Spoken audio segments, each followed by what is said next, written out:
আমার বাসায় আপনারা এসে চা খাই যান, চা খান, নাস্তা খান, বিরিয়ানি খান, সব খাবো, কোনো অসুবিধা নেই। কিন্তু ভাই দয়া করে উল্টাপাল্টা কথা কইেন না, খালি উল্টাপাল্টার কথা কয়, মানে পায়ে পাড়া দিয়ে ঝগড়া করতে চায়। আমি তো আমার বাপের বিরাট থেকে নির্বাচন করতেছি, এখান থেকে আমি আমার মাতৃভূমি বাপের ভূমিতে নির্বাচন করতেছি।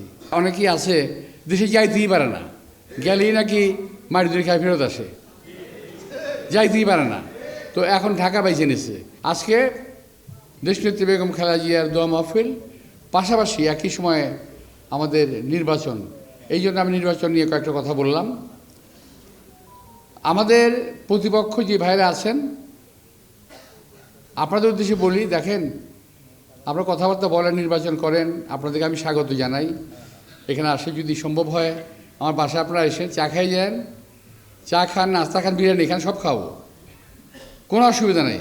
কিন্তু ভাই দয়া করে উল্টাপাল্টা কথা কইেন না, খালি উল্টাপাল্টার কথা কয়, মানে পায়ে পাড়া দিয়ে ঝগড়া করতে চায়, বুঝছেন? আমি ঝগড়া করব না, যত কিছু আপনারা করেন। আমি এবং আমার দল ঝগড়া করবে না। আপনাদেরকে আমরা বিরিয়ানি খাওয়াবো, আমি আপনাদেরকে চা খাওয়াবো, যা চান তাই খাওয়াবো, কিন্তু ঝগড়াঝাটির কথা কইেন না। আমার বাসায় এসে আমার বইকে দেন, অসুবিধা নেই, কিন্তু পাবলিকলি কথাবার্তা এগুলো বলেন না, খুব খারাপ। দেশটাকে সংহত হতে দেন। খাবারের পছন্দ ভিন্ন হলেও মজার বেলায় সবাই এক। সহ্য করতে শিখুন। শুধু এমপি হতেই হবে এমন ভাবার কোনো কারণ নেই।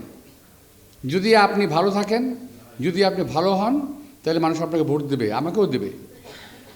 একটা প্রশ্ন শুধু আমার থাকে, কি জানেন? আপনি যদি এতই জনপ্রিয় হন, তো বাড়ির যান না কেন নির্বাচন করতে, বাইরে কেন? হ্যাঁ, আমার প্রশ্ন এটা। নিজের যে বাসাটা আছে যান না, ওখানে করে নির্বাচনটা। আমি তো আমার বাপের বিরাট থেকে নির্বাচন করতেছি, এখান থেকে আমি আমার মাতৃভূমি বাপের ভূমিতে নির্বাচন করতেছি। কিন্তু যারা ঢাকার দিকে নজর দিয়েছেন, ঢাকা কি একটা আকর্ষণীয় জায়গা? শুধু কথা বলেন। আমি তো জানলাম যে আপনার যারা অনেকেই আছে দেশে যাইতেই পারে না, গেলেই নাকি মাটি ধরে খায় ফেরত আসে, যাইতেই পারে না। তো এখন ঢাকা বাইছে নিছে।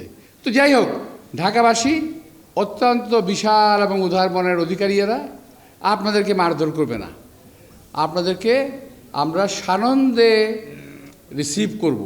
বলেন কবে কোথায় মিছিল মিটিং করবেন, আপনার সঙ্গে থেকে আপনার নির্বাচনী প্রচারণা করব। আপনাদেরকে যদি আপনাদের দেশের লোক ভালোবাসে, আপনাকে ভোট দেবে, অসুবিধা নেই। আপনাদের সবাইকে আবারও আন্তরিক শুভেচ্ছা এবং ধন্যবাদ জানিয়ে বক্তব্য শেষ করছি। আল্লাহ হাফেজ, আসসালামু আলাইকুম।